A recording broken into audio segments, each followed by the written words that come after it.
Parliament budget సమావేశాలు శనివారంతో ముగియనున్న నేపథ్యంలో BJP ఎంపీలకు ఆ పార్టీ విప్ జారీ చేసింది.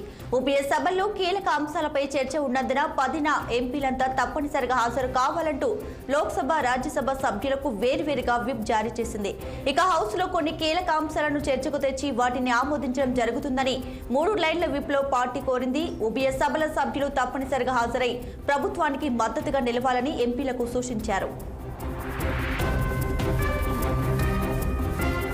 ఈ నెల 10న తెలంగాణ కేబినెట్ భేటీ కానుంది. శనివారం ఉదయం 9 గంటలకు మంత్రివర్గ సమావేశం ప్రారంభం కానుంది. మంత్రి మండలి 2024-25 ఆర్థిక సంవత్సరానికి సంబంధించిన బడ్జెట్ కు ఆమోదం తెలపనుంది. ఇక 10న మధ్యాహ్నం 12 గంటలకు అసెంబ్లీలో ఆర్థిక మంత్రి భట్టి విక్రమార్క బడ్జెట్ ప్రవేశపెట్టనున్నారు. అలాగే మండలిలో మంత్రి శ్రీధర్ బాబు బడ్జెట్ ప్రవేశపెడతారు. తెలంగాణ హక్కుల కోసం కేసీఆర్, కేటీఆర్, హరీష్ రావు నిరాహార దీక్ష చేయాలంటూ సీఎం రేవంత్ రెడ్డి కోరారు. గులాబీ పార్టీ అగ్రనేతలను పోలీసులు తీసుకెళ్లకుండా తాము జాగ్రత్తలు తీసుకుంటామని తెలియజేశారు. ఇక పొరుగు రాష్ట్రం వాళ్ళు అన్యాయం చేస్తుంటే ఒక్కటిగా కలిసి పోరాడదామని తెలియజేశారు. తెలంగాణ హక్కుల కోసం కలిసి పోరాడదాం రండి అంటూ అసెంబ్లీ వేదికగా బీఆర్ఎస్ ఎమ్మెల్యేలకు పిలుపునిచ్చారు ఆయన. గవర్నర్ ప్రసంగం రోజున కూడా కేసీఆర్ సభకు రాలేదని ప్రతిపక్ష నేత సలహాలు, సూచనలు తీసుకుందామని తమ్ముడు చెప్పారు. ఇక ఢిల్లీలో ఏపీ సీఎం జగన్మోహన్ రెడ్డి ప్రధాని మోడీతో భేటీ అయ్యారు. పార్లమెంట్లోని మోడీ ఛాంబర్లో ఆయనతో సుదీర్ఘంగా చర్చించారు. అక్కడే అమిత్ షా, మురళీధరన్తో కూడా జగన్ కలిశారు. ప్రధానితో దాదాపు గంటన్నరకు పైగా ఆయన చర్చించారు. ఈ సందర్భంగా పలు కీలక అంశాలు ప్రస్తావనకు వచ్చినట్లు తెలుస్తుంది. రాష్ట్రానికి సంబంధించిన నిధులు, విభజన హామీలు, పోలవరంతో పాటు వైజాగ్ స్టీల్ ప్లాంట్ వంటి అంశాలు ప్రధానంగా మోడీతో చర్చించారు. మోడీని కలిసిన అనంతరం ఆర్థిక శాఖ మంత్రి నిర్మలా సీతారామన్తో జగన్ సమావేశమయ్యారు. ఢిల్లీలో ముఖ్య నాయకులతో సమావేశమైన జగన్ తన పర్యటన ముగించుకుని ప్రత్యేక విమానంలో ఢిల్లీ నుంచి ఏపీకి బయలుదేరారు. ఓటుకు నోటు కేసులో కీలక పరిణామం చోటు చేసుకుంది. తెలంగాణ సీఎం రేవంత్ రెడ్డికి భారత సర్వోన్నత న్యాయస్థానం నోటీసులు జారీ చేసింది. కేసు విచారణను మధ్యప్రదేశ్ కు మార్చాలంటూ గతంలో బీఆర్ఎస్ నేత జగదీష్ రెడ్డి వేసిన పిటిషన్ను సుప్రీంకోర్టు విచారించింది. ఈ మేరకు తెలంగాణ ప్రభుత్వం రేవంత్ రెడ్డి ఇతర ప్రతివాదులకు నోటీసులు జారీ చేసింది. 4 వారాల్లో స్పందించాలంటూ సుప్రీం ధర్మాసనం స్పష్టం చేసింది.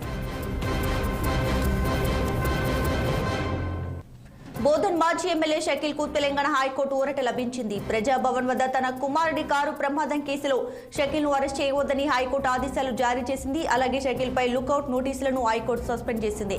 ఈ నెల 23లోగా పోలీసుల ఎదుట హాజరు కావాలంటూ షకీల్ ను అధిష్టానం ఉన్నత న్యాయస్థానం ఆదేశించింది.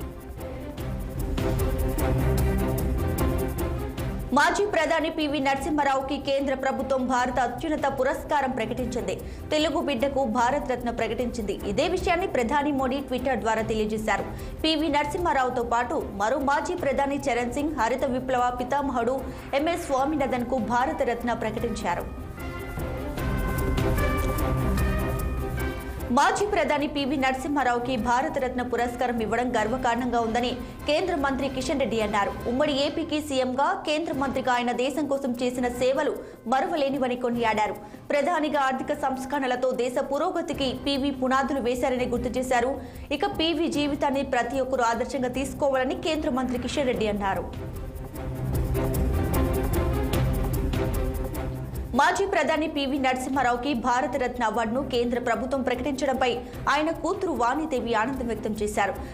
తండ్రికి దక్కిన సరైన గౌరవంగా భావిస్తున్నానన్నారు. భారత అత్యున్నత పురస్కారం ప్రకటించిన కేంద్ర ప్రభుత్వానికి ఆమె ధన్యవాదాలు తెలియజేశారు.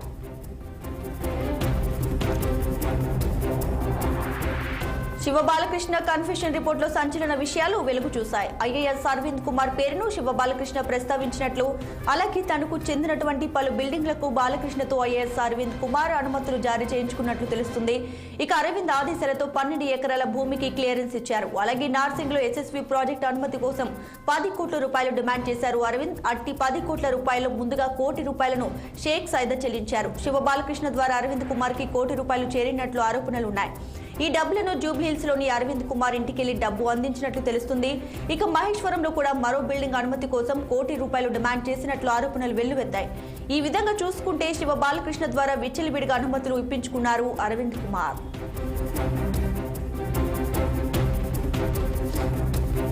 బీఆర్ఎస్ నేత బాల్క సుమన్ పై పోలీసులు గాలింపు చర్యలు చేపట్టారు. బీఆర్ఎస్ అధినేత కేసీఆర్ పై ఘాటు వ్యాఖ్యలు చేసిన రేవంత్ రెడ్డిని దూషించిన వ్యవహారంలో పోలీసులు బాల్క సుమన్ పై కేసు నమోదు చేశారు. ఈ మేరకు ఆయన కోసం పోలీసులు 2 రోజుల నుండి గాలింపు చర్యలు చేపట్టారు.